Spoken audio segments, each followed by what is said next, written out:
Hello friends, this video on the fundamental unit of life part 6 is brought to you by examfear.com. No more fear from exam. This we will conclude our discussion on plasma membrane. Now we will start with the next one, that is cell wall. Right?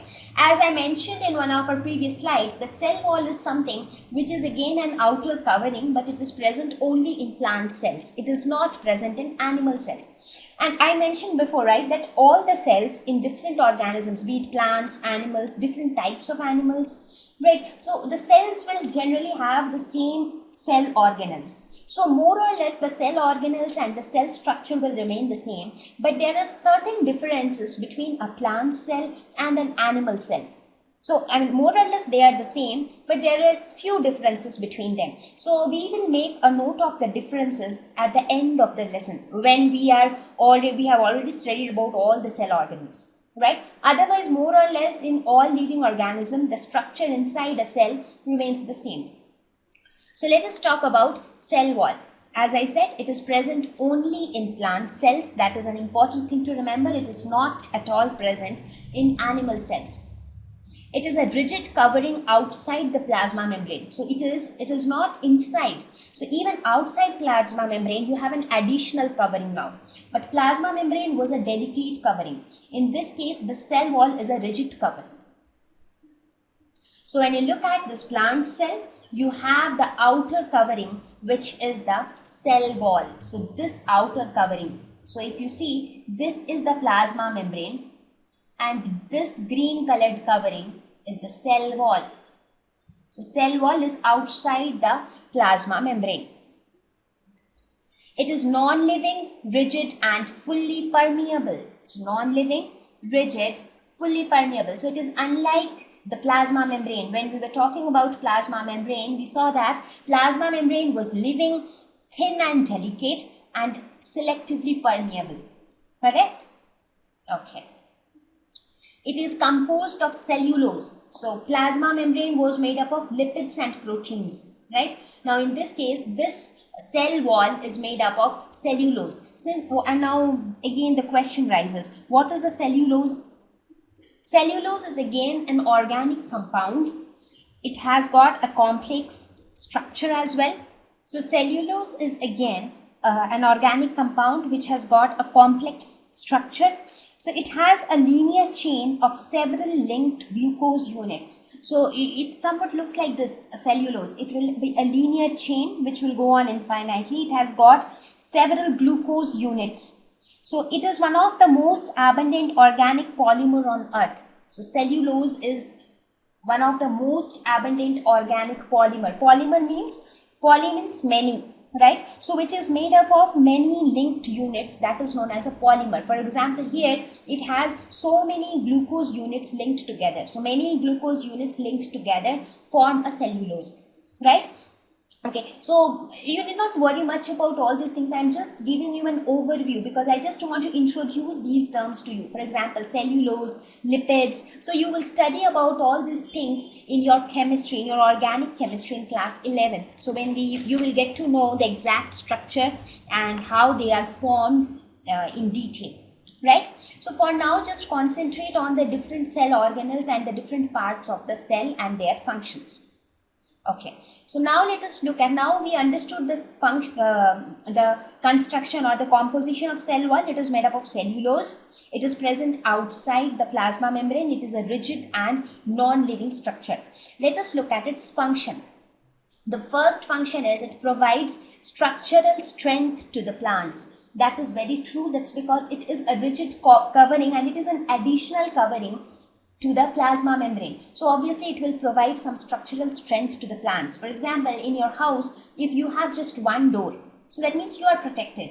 But if you have two doors, that means you are even more protected. So your strength increases all the more, right? The similar thing is here. When you have plasma membrane, then itself you are protected. But now you have an additional cell wall outside the plasma membrane. So that means you have more structural strength. It prevents bursting of cells in hypotonic solution. Okay, what happens in hypotonic solution? What is hypotonic? See, try to remember this. I will give you one memory tip here. there is one solution which is hypotonic, there is another solution which is hypertonic. Hypo always means less and hyper always means more, right? Hypertonic means solute is more in this solution. You understand what is solute and what is solvent, right? For example, if I have a sugar solution, that means sugar is my solute and water is my solvent, right? So in hypertonic solution, solute is more, and in hypotonic solution, solute is less. So that means in hypertonic solution, solute is more. That means sugar is more. What does that mean? That means water is less. So in hypertonic solution, water is less. And in hypotonic solution, water is more. Correct? So please remember these terms in this way. Hypo means less. Less means more water concentration. Hyper means more. More means less water concentration, right? Please remember this. Here, sometimes people get confused that hypotonic, hypo means less. Then why is it the one with more water concentration? That because this hypo means less, that means less solute. So less solute means more solvent. That means more water, right? Okay, I hope I did not create confusion. I just wanted to clarify this confusion because many of the students I have seen that they get confused with this. Okay, fine. So now what happens in a hypotonic solution? Let us suppose if you put a plant cell inside a hypotonic solution. So hypotonic means, hypo means less. That means water concentration will be more. So that means the concentration of water is more here. So water will move from outside to inside. So what will happen? Water will move in this direction and the size of the cell will increase. Now if too much of water enters inside the cell, what will happen? The cell might burst. For example, when you put too much of water in a balloon, the balloon might burst, right? But in case of a plant cell, what happens? You have an additional cell wall. You have this plasma membrane which protects the cell, the yellow colored membrane. Outside that, you have the green colored membrane which is the cell wall. So what happens is, when water enters inside the cell swells. As a result, it exerts a pressure on the cell wall. So some pressure is exerted on the cell wall. As a result, cell wall also exerts a counter pressure. Correct? So as a result of this, the plant cell can withstand greater changes in surroundings than animal cells, because in this case, you have a rigid cell wall which can exert a counter pressure on the cell. So both the pressure will balance each other and the cell will not burst. But in case of an animal cell, but animal cell cannot withstand so much of pressure because you do not have that rigid cell wall outside.